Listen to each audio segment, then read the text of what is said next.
بسم اللہ الرحمن الرحیم۔ السلام علیکم، ہمارے چینل میں خوش آمدید۔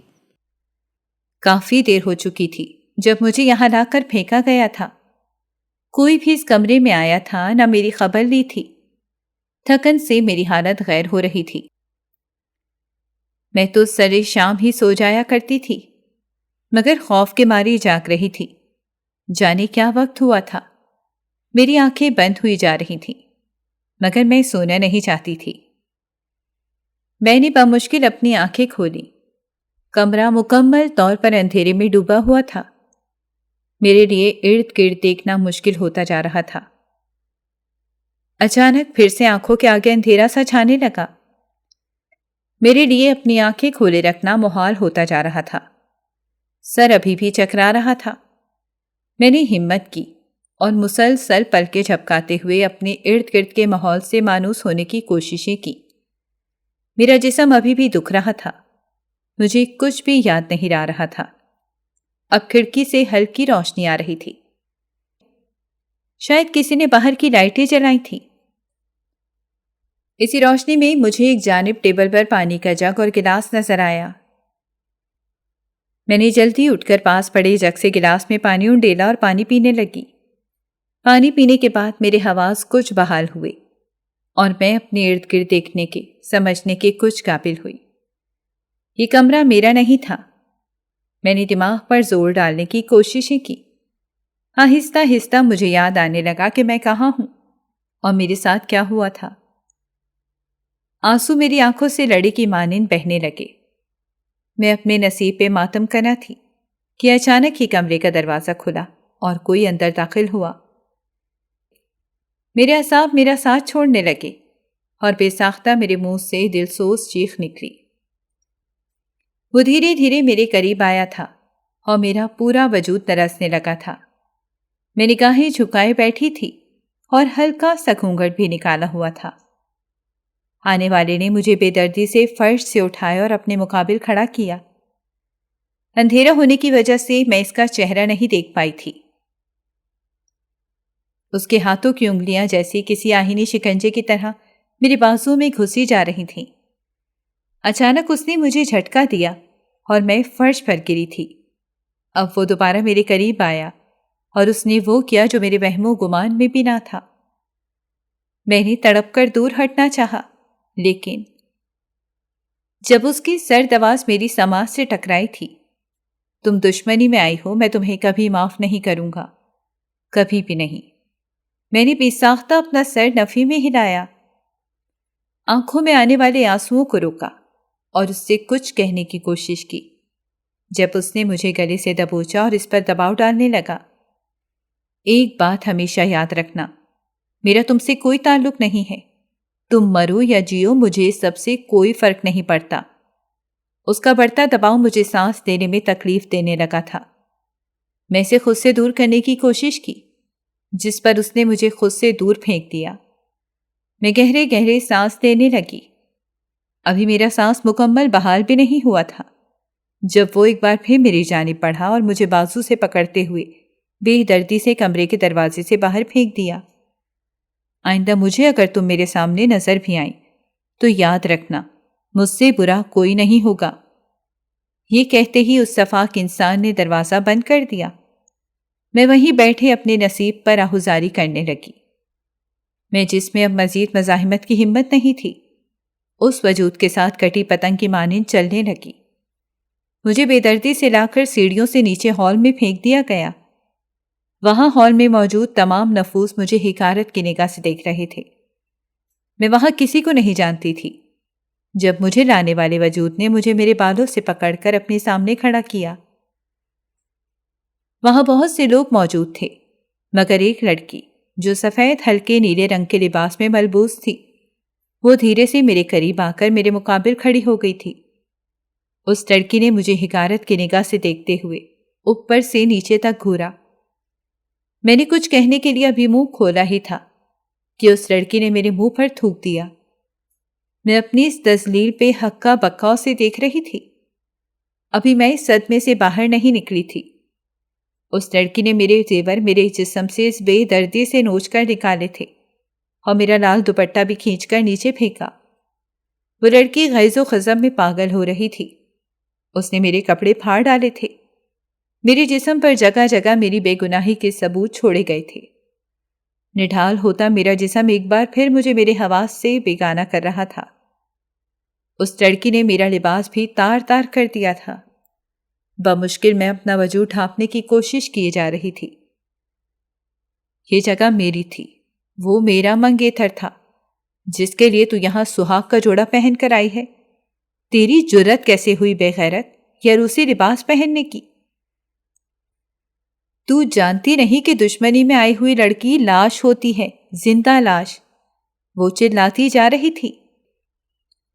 ہال میں موجود تمام نفوس خاموش تماشائی بنے، میری ذات کی پرخچے اڑتے دیکھ رہے تھے، لیکن کسی نے بھی مجھے بچانے کی یا میرے حق میں بولنے کی کوشش نہیں کی تھی۔ بس کرو ورنہ یہ مر جائے گی، اور پھر سے ایک جرگہ لگے گا جس کا سامنا کرنے کی ہمت اب مجھ میں نہیں ہے۔ کسی نے بھاری روبدار آواز میں ٹوکا تھا۔ میں نے بند ہوتی آنکھوں سے اس شخص کی طرف دیکھا۔ شاید اسے رحم آ گیا تھا، لیکن اس کا چہرہ بالکل سپاٹ تھا۔ اس پہ ایسا کوئی تاثر نہیں تھا جسے معلوم پڑتا کہ اسے مجھ پر رحم آ گیا ہے۔ لیکن بابا سائیں، اس نے مجھ سے میری جگہ چھینی ہے، میری محبت پر قبضہ کیا ہے۔ میں اس بدذات کو اتنی آسانی سے معاف نہیں کروں گی۔ جب وہ لڑکی رندھی ہوئی آواز میں اس انسان سے مخاطب ہوئی۔ شاید وہ اس حویلی کا مالک تھا۔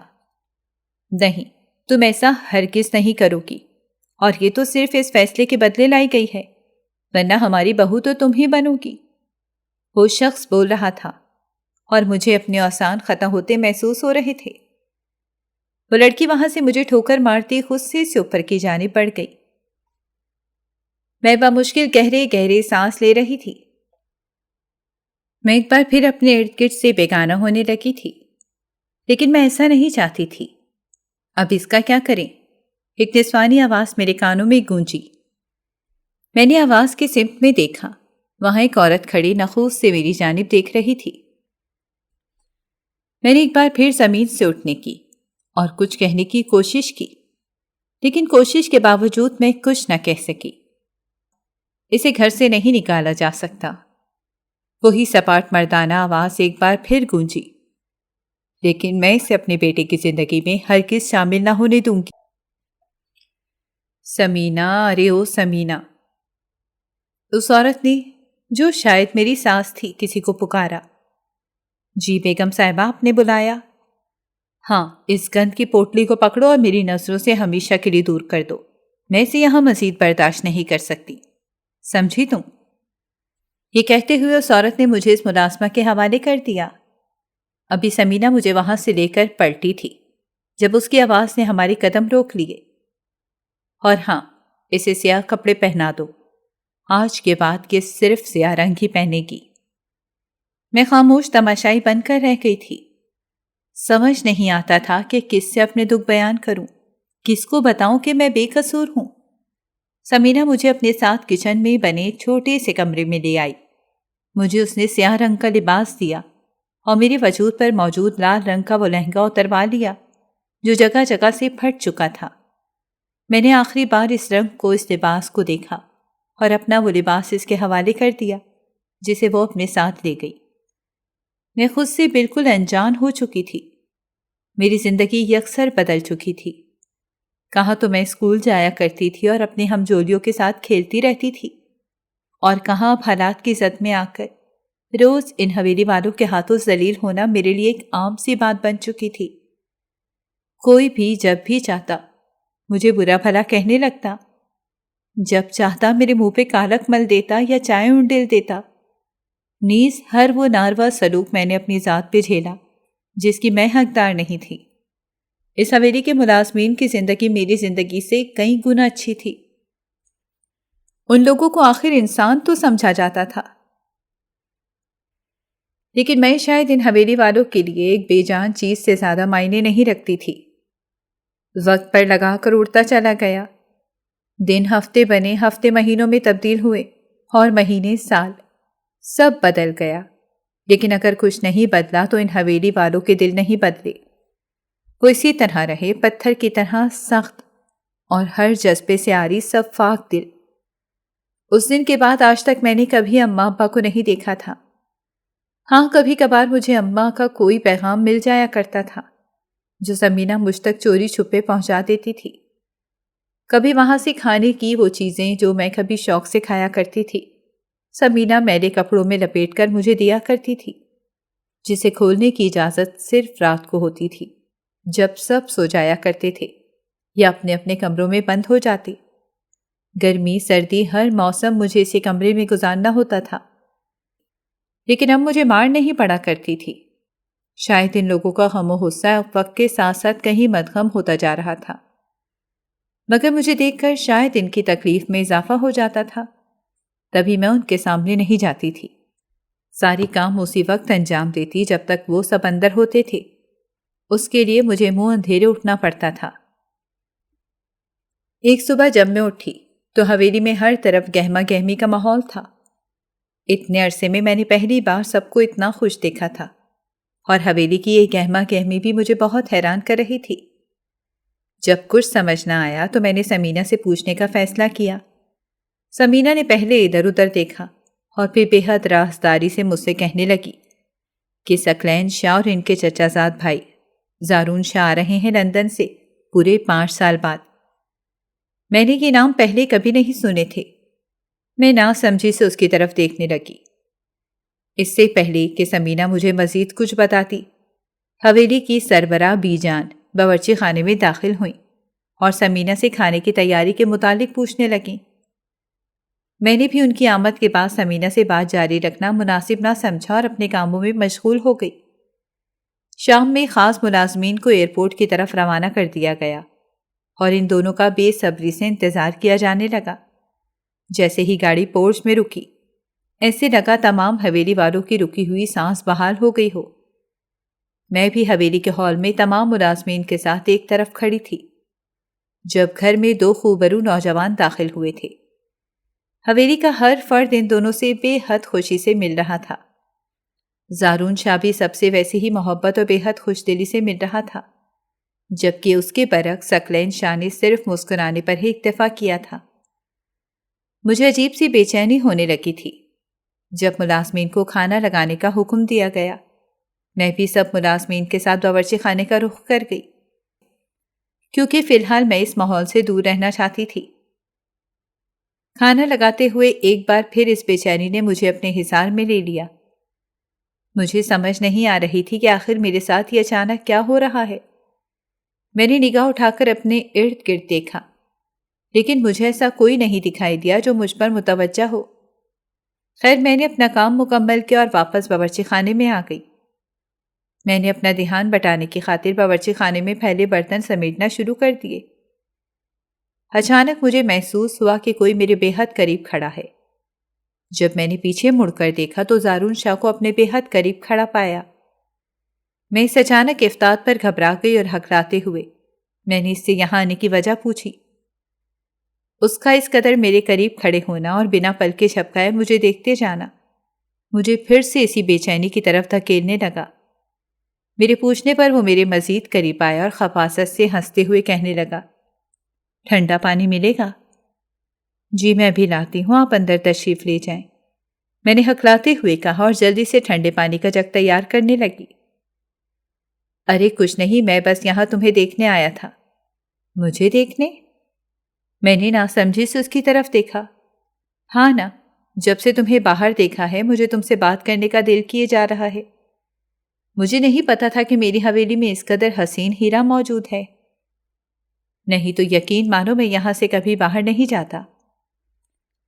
اس کی باتیں سن کر میری روح تک لرز گئی تھی۔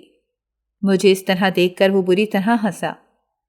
ارے تم اتنا گھبرا کیوں گئی ہو؟ اوہو، میں مذاق کر رہا تھا، تم اتنا دل پہ مت لو۔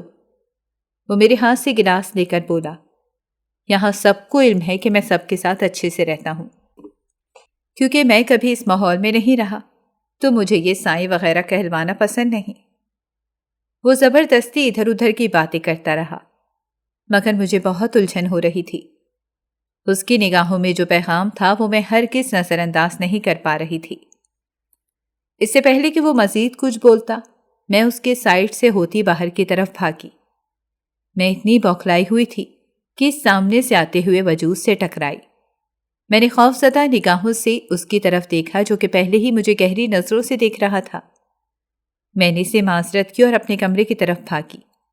کمرے کا دروازہ بند کرتے ہوئے میں نے اسے خود کو ویسے ہی گھورتے ہوئے دیکھا جس نے مجھے مزید بے چین کر دیا۔ اور اس سب کے بعد کچھ دنوں تک میں محسوس کرنے لگی کہ کوئی میرا مسلسل پیچھا کر رہا ہے۔ میں جب بھی کہیں بھی جاتی مجھے ایسے لگتا کہ جیسے وہاں کوئی ایسا ہے جو مجھے اپنی نظروں کے حصار میں لیے ہوئے ہے، مگر کون؟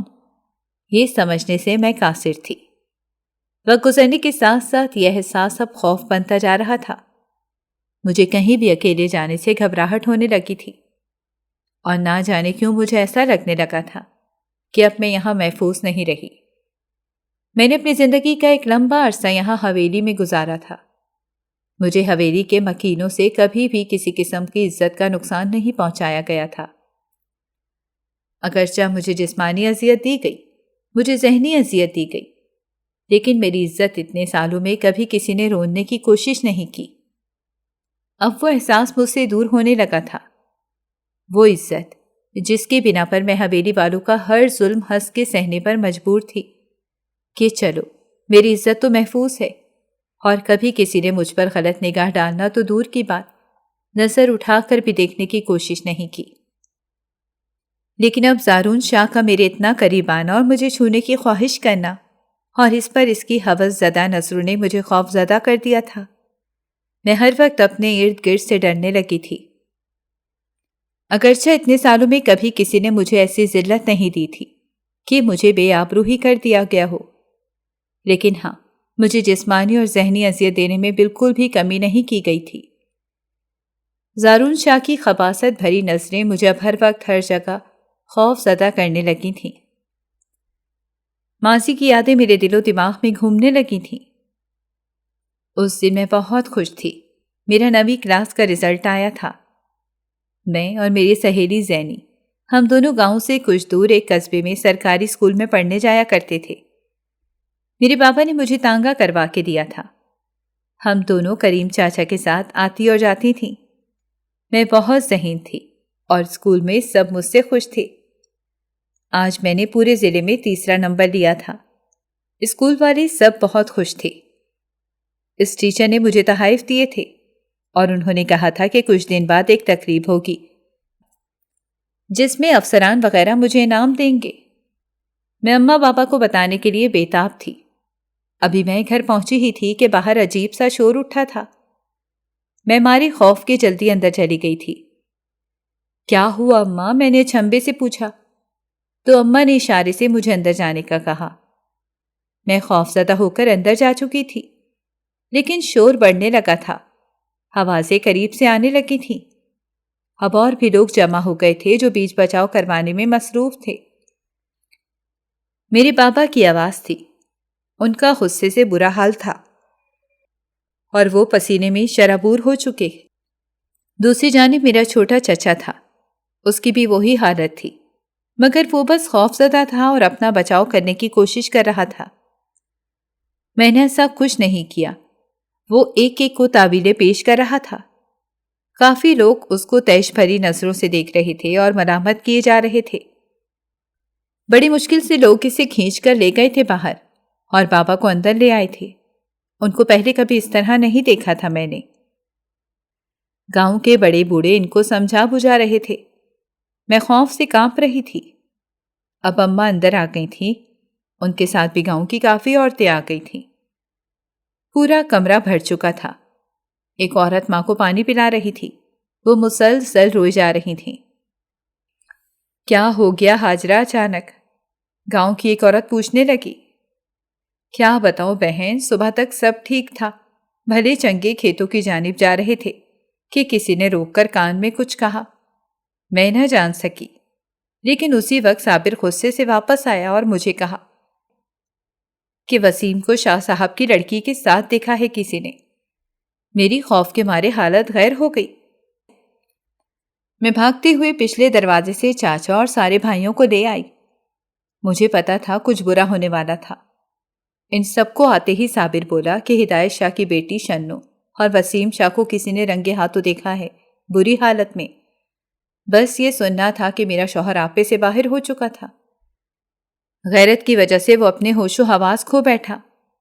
یہ تو اچھا ہوا سب لوگ جمع ہو گئے۔ اماں سب کو بتائے جا رہی تھیں۔ اس رات ابا ساری رات جاگتا رہا اور اماں بھی جاگتی رہی تھیں، جبکہ چچا وسیم جانے کہاں تھا، کسی کو علم نہ تھا۔ ہدایت شاہ اور ہمارے خاندان میں بہت پرانی دشمنی چلی آ رہی تھی۔ تبھی ابا کی جان سولی پر اٹکی ہوئی تھی۔ وہ پھر سے کوئی نیا تماشا نہیں چاہتے تھے۔ بڑی مشکل سے تو اس پرانی دشمنی پر دھول جمی تھی، جبکہ وسیم چچا نے پھر سے اسے ہوا دینے کی کوشش کی تھی۔ شنو ہدایت شاہ کی بیٹی تھی، جو شادی کے 2 سال بعد ہی بیوہ ہو گئی تھی۔ وہ بہت خاموش اور سمٹی سمٹائی رہتی تھی۔ انہوں نے شوہر کی موت کے بعد شادی کرنے سے بھی انکار کیا تھا۔ 2 سال ہو گئے تھے اس کی بیوگی کو، مگر وہ بس خاموش رہا کرتی تھی۔ لیکن آج یہ کیا بات نکلی تھی جو سب کی روح تک کانپ گئی تھی؟ میں ساری رات دعا کرتی رہی کہ اب ٹھیک ہو جائے، مگر قدرت کو کچھ اور ہی منظور تھا۔ جب میں صبح اٹھی تو گھر میں صف ماتم بچھا ہوا تھا۔ وسیم اور ہدایت شاہ کی بیٹی راتوں رات گھر چھوڑ کر بھاگ گئے تھے، اور یہ خبر جنگل میں آگ کی طرح ہر طرف پھیل چکی تھی۔ لیکن ابھی ایک اور قیامت باقی تھی۔ ہدایت شاہ کو علم ہو چکا تھا کہ اس کی بیٹی لاپتہ ہے، اور اب اس کے غیظ و غضب کا بھی میرے بابا کو مقابلہ کرنا تھا۔ اور وہاں یہ بات پہلے ہی پھیل چکی تھی کہ میرے چچا بھی گاؤں میں کہیں نہیں مل رہے۔ تو یہ بات سچ ثابت ہوتی تھی کہ چچا ہی شنو کو بھگا کر لے گئے تھے۔ اب سارا الزام بابا پہ ہی آ رہا تھا، جبکہ بابا اس بات سے مسلسل انکار کیے جا رہے تھے۔ بابا نے سب کو یقین دلانے کی کوشش کی کہ وسیم نے خلفیہ کہا تھا کہ یہ سب کسی نے جھوٹ پھیلایا ہے، ان کا اس بات سے کوئی تعلق نہیں۔ بابا نے جب چچا سے باس پرس کی تھی سب کے سمجھانے پر، تو انہوں نے قسم کھائی تھی کہ یہ سب جھوٹ ہے، اور شاید وہ اسی بات کے خوف سے گاؤں چھوڑ کر گئے تھے۔ مگر قسمت کا کرنا یہ ہوا کہ اسی رات ہدایت شاہ کی بیٹی بھی گھر سے غائب ہوئی تھی، اور اب سارے الزامات وسیم پہ لگ رہے تھے۔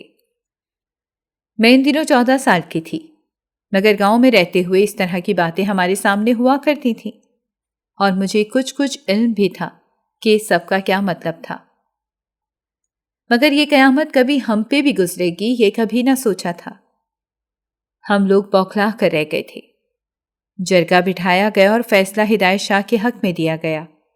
ثبوت کوئی نہیں تھا، مگر گواہ اس بات کے بہت تھے کہ ایک دن پہلے ہی بابا نے چچا سے تو میں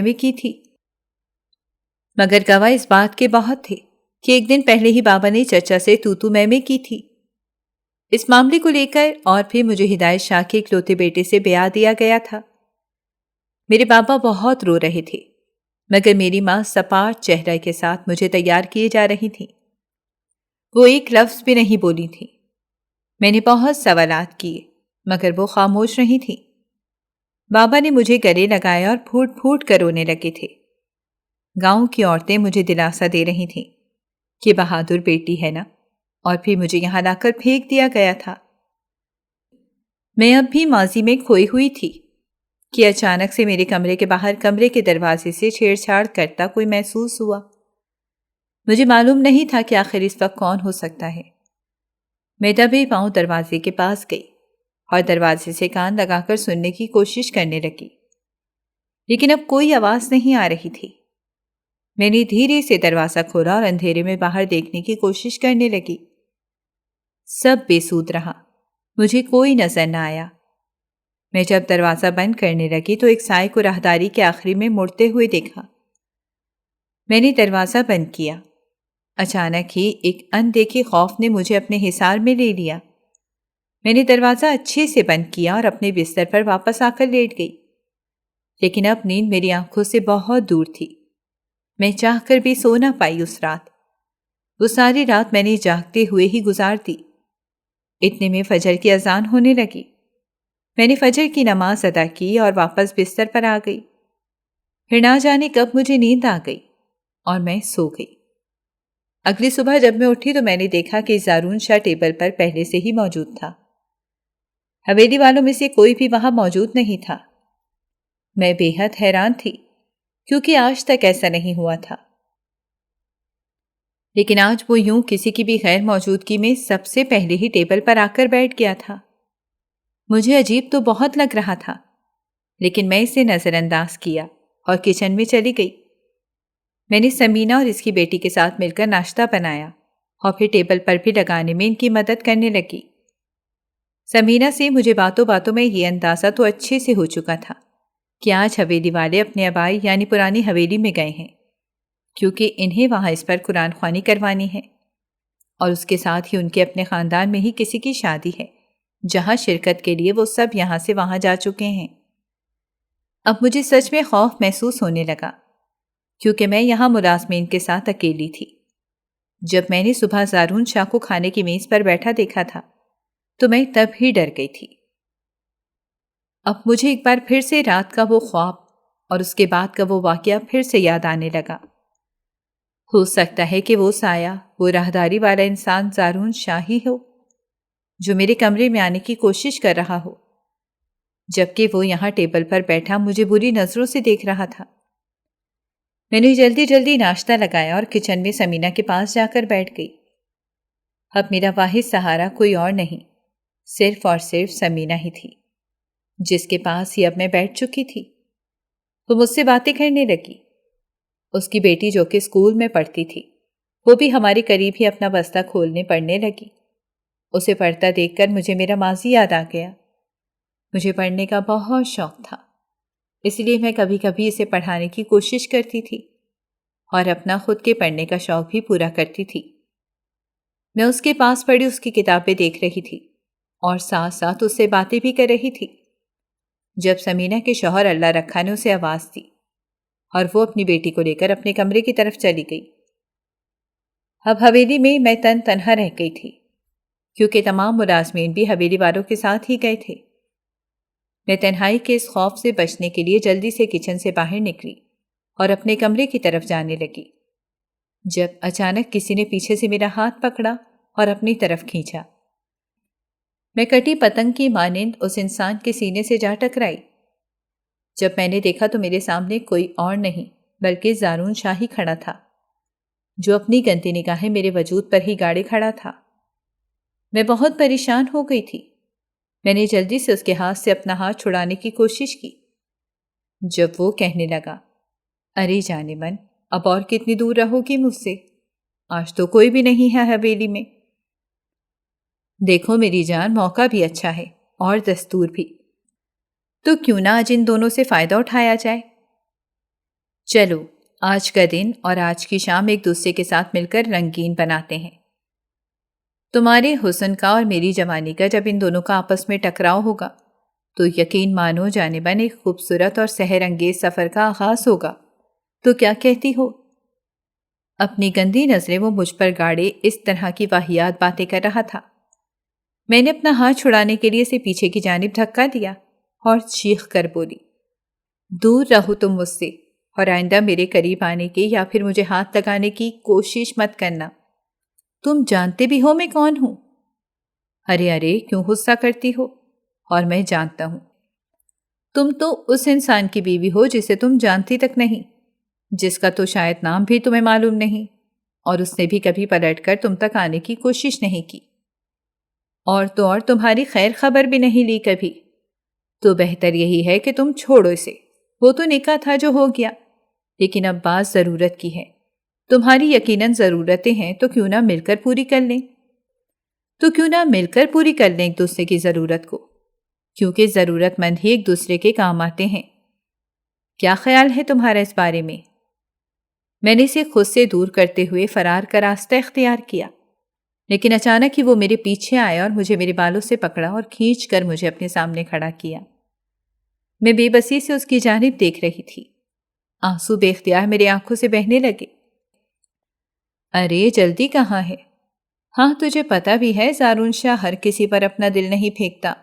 اگر تجھے اتنا بھاؤ دے رہا ہے تو چپ کر کے میرا احسان مان اور میرے مطابق سب کرتی جا۔ لڑکیاں تو میری جھولی میں پکے پھل کی مانند آ گرتی ہیں اور ایک دوہے کے پیار کی زبان نہیں سمجھتی، مجھے نخرے دکھاتی ہے، گھٹیا عورت۔ یہ کہتے ہی وہ مجھے اپنے کمرے کی طرف گھسیٹنے لگا، جبکہ میں نے پھر سے اپنا آپ چھڑانے کے لیے کوشش شروع کر دی۔ کچھ نہ سمجھ آنے پر میں نے اس کے ہاتھ پر پوری قوت سے اپنے دانت گاڑ دیے۔ دانت کے کاٹنے کی وجہ سے اس کی گرفت میری کلائی پر ایک لمحے کے لیے ڈھیلی ہوئی، اور بالکل اسی کا فائدہ اٹھاتے ہوئے میں نے اسے دھکا دیا اور بھاگ گئی۔ آنسو میرا چہرہ بھگو رہے تھے۔ جاہل عورت، تم بچ نہیں پاؤ گی مجھ سے۔ تو قاتل ہے ہمارے گھر کی خوشیوں کی، تیری یہ سزا تو کچھ بھی نہیں، اب تو تجھے اس کا بھی ہرجانہ ادا کرنا ہی پڑے گا۔ میں اندھا دھند بھاگے جا رہی تھی۔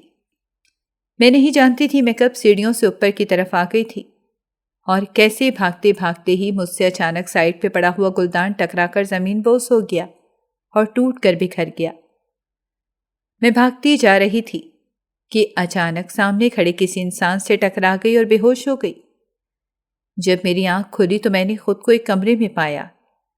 میں نے ادھر ادھر دیکھا تو کمرے میں روشنی بہت کم تھی، لیکن سامنے مجھے صوفے پر کوئی بیٹھا ہوا نظر آیا۔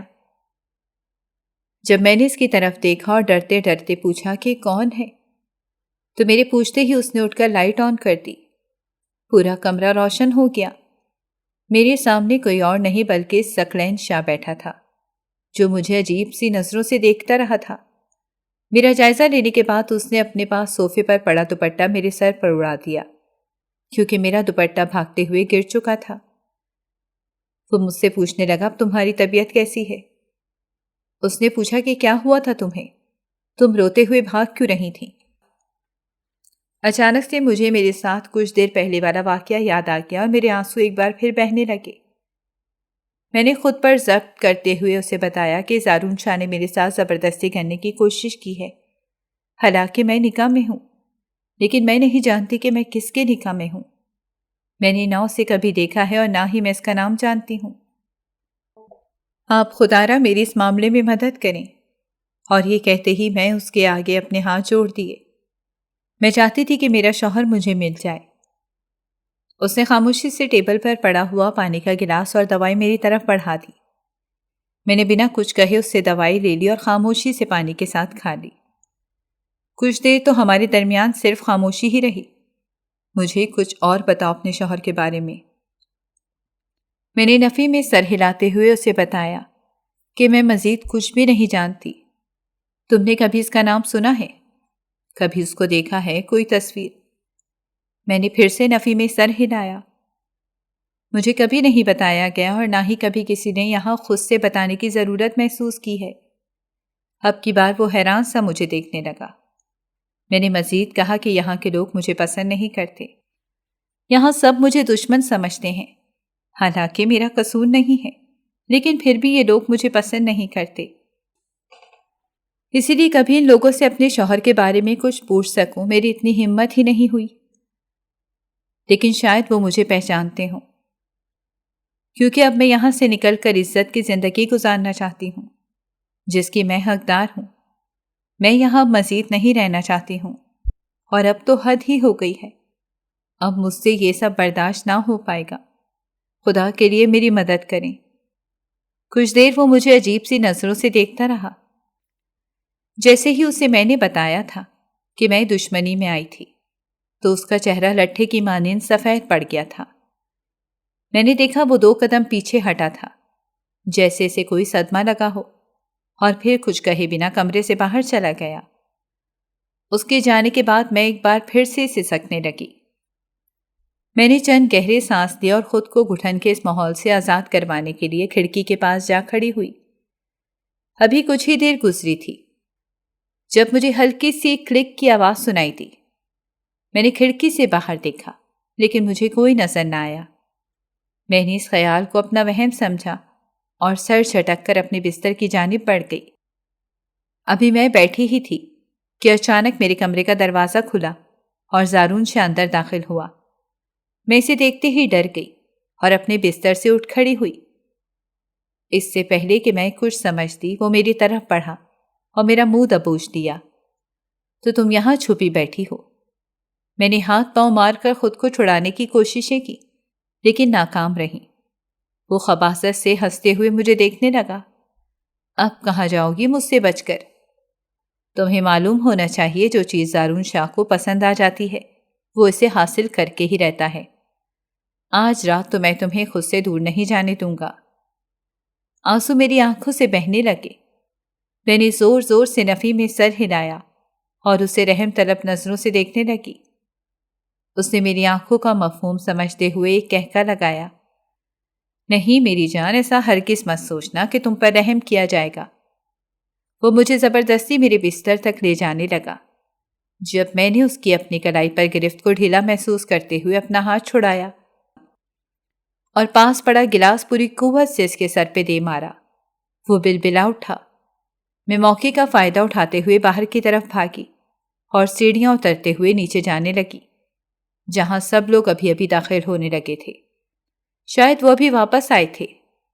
میں نے خوف زدہ نظروں سے سب کی جانب دیکھا۔ اس سے پہلے کوئی مجھ سے کچھ پوچھتا یا میں کچھ بتاتی۔ ایک بار پھر سالوں پہلا منظر دہرایا جانے لگا۔ میں تب بھی تنہا تھی اور آج بھی۔ میں نے اپنے آنسو صاف کیے اور وہیں بیٹھ گئی کہ جانتی تھی کہ آج پھر مجھے رسوا کیا جائے گا۔ زارون شاہ نے سب حویلی والوں کو اکٹھا کر لیا اور میری ذات کا تماشا دیکھنے وہ سفاق حویلی والے ایک بار پھر اکٹھے ہو چکے تھے۔ بی جان جانتی ہیں اس بساط نے میرا سر پھاڑ دیا۔ جب میں نے اس کے قریب آنے سے انکار کیا تو اس نے یہ اتنا واہیات طریقہ اپنایا ہے مجھے بدنام کرنے کا۔ اسے آپ نے آخر یہاں رکھا ہی کیوں ہے؟ اس بدتمیز بدچلن لڑکی کو اس حویلی سے ابھی اسی وقت باہر نکالیں۔ پتہ نہیں کہاں کہاں منہ کالا۔ زارون شاہ ابھی اور کچھ کہنے لگا تھا کہ اچانک چٹاخ کی آواز کے ساتھ زارون شاہ کی آواز کو بریک لگا اور میں نے بھی حیرانگی سے سر اٹھا کر اس مسیحا کو دیکھا جو آج میرے ساتھ کھڑا تھا، مجھے ذلیل ہونے سے بچا رہا تھا۔ وہ اور کوئی نہیں، ثقلین شاہ تھا۔ آئندہ اگر تم نے میری بیوی کے بارے میں ایسی بکواس کرنے کی کوشش کی تو مجھ سے برا کوئی نہیں ہوگا، سمجھے تم؟ بیوی؟ میں اسی ایک لفظ پر اٹک گئی تھی اور حیرانگی سے دیکھنے لگی۔ میں اس کی بیوی ہوں؟ یعنی ثقلین شاہ کی؟ یہ کیسے ممکن ہے؟ یہ کہاں تھا؟ اگر یہ جانتا تھا سب تو میرے لیے آیا کیوں نہیں؟ یہ تمام سوال میرے دماغ میں آنے لگے۔ ثقلین، یہ تم کیا کہہ رہے ہو؟ تم ہوش میں تو ہو؟ ہاں بابا، اور چاہتا ہوں کہ اب آپ بھی ہوش میں آ جائیں۔ ثقلین نے سب کو گہری نظروں سے دیکھا اور بولا، کیا کہنا چاہتی ہو تم؟ بی بی جان چلائی تھی، برسوں پرانا زخم جو ہرا ہوا تھا۔ میری بہن کو بھگانے والا وسیم نہیں بلکہ شیر زمان ہے۔ اس کے الفاظ سب پر بم بن کر گرے تھے۔ کیوں چچا جان، ٹھیک کہا نا میں نے؟ جہاں میں اپنے بابا کے نام کے ساتھ بے گناہ کا لفظ سن کر حیران تھی، وہیں حویلی والے پریشان تھے ثقلین کے انکشاف پر۔ ایک ایک کر کے ثقلین پرتیں کھولتا گیا اور تمام حویلی والے دم سادے سر سننے لگے کہ کیسے شیر زمان نے جائیداد کے خاطر شنوں کو اغوا کر لیا اور الزام عائد کیا وسیم پہ، کیونکہ وہ پہلے ہی پلان بنا چکا تھا اور لوگوں میں شنو اور وسیم کا نام ایک ساتھ پھیلا دیا تھا تاکہ یہ سب سچ سمجھ لیا جائے۔ صابر کے بھائی وسیم کو بھی چچا جان نے ورغلا کر شہر بھیجا تھا اور ہمیشہ کے لیے اپنے بھائی کو خاندانی دشمنی کی بھیٹ چڑھانے کا خوفناک فیصلہ لیا۔ یہ چاہتے تھے کہ آپ اس جھگڑے میں اپنا سب کچھ کھو دیں گے اور یہ ساری جائیداد پہ قبضہ کر لیں گے۔ ثقلین کو جب سے علم ہوا تھا وہ ثبوت اکٹھے کر رہا تھا اور آج سب کچھ سامنے تھا۔ یہ میری بیوی، میری عزت ہے۔ آج کے بعد اگر کسی نے اس کے ساتھ ناروا سلوک کرنے کی کوشش کی تو مجھ سے برا کوئی نہیں ہوگا، سنا آپ سب نے؟ ثقلین نے مجھے ہاتھ کے سہارے سے کھڑا کیا اور میری شانے پہ ہاتھ رکھ کے مجھے اپنے قریب کیا۔ مجھ سے بہت بڑا گناہ ہو گیا تھا۔ میں اس وقت اپنے حواسوں میں نہیں تھا اور ایک بے گناہ معصوم لڑکی کو اس حویلی میں بے یار و مددگار چھوڑ گیا۔ ثقلین شرمندگی اور تعصب سے میری طرف دیکھ رہا تھا، جبکہ میں تو جیسے ہواؤں میں تھی۔ مجھے تو اور کچھ یاد نہیں رہا تھا، بس یہی یاد تھا کہ میرا شوہر آج مجھے اپنانے لگا تھا اور میرا سہارا بنا تھا۔ لیکن ثقلین، بس بی جان، اگر آپ کو میری باتوں پہ یقین نہیں ہے تو نہ صحیح، لیکن اب میں یہاں نہیں رہوں گا۔ یہ کہتے ہوئے ثقلین نے میرا ہاتھ پکڑا اور مجھے وہاں سے لے کر باہر نکل آیا۔ مجھے معاف کر دو، میں لندن جانے کے بعد سب کچھ بھول گیا تھا۔ میرے وہم و گمان میں بھی نہ تھا کہ تم آج بھی ایک باندی کی طرح اس حویلی میں پڑی ہوئی ہو۔ مجھ سے سخت غلطی ہو گئی، بہت افسوس ہے۔ مجھے تو تمہارا نام بھی یاد نہیں۔ وہ میرا ہاتھ تھام کر بولا۔ میں نے رندھی ہوئی آواز میں کہا، مجھے بھی یاد نہیں اپنا نام۔ اتنا کہتے ہوئے میں پھوٹ پھوٹ کر رو پڑی تھی اور اس نے مجھے سینے سے لگا لیا تھا۔ آج میری شادی کو 10 سال کا ایک لمبا عرصہ گزر چکا تھا۔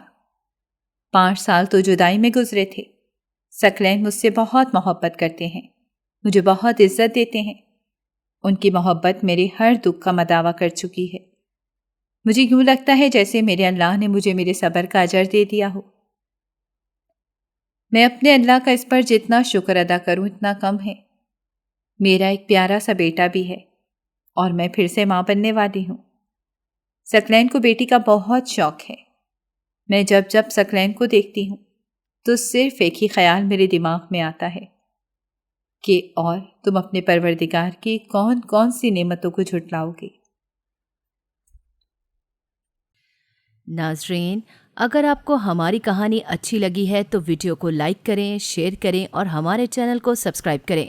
اگلی ویڈیو تک اجازت دیں۔ اللہ حافظ۔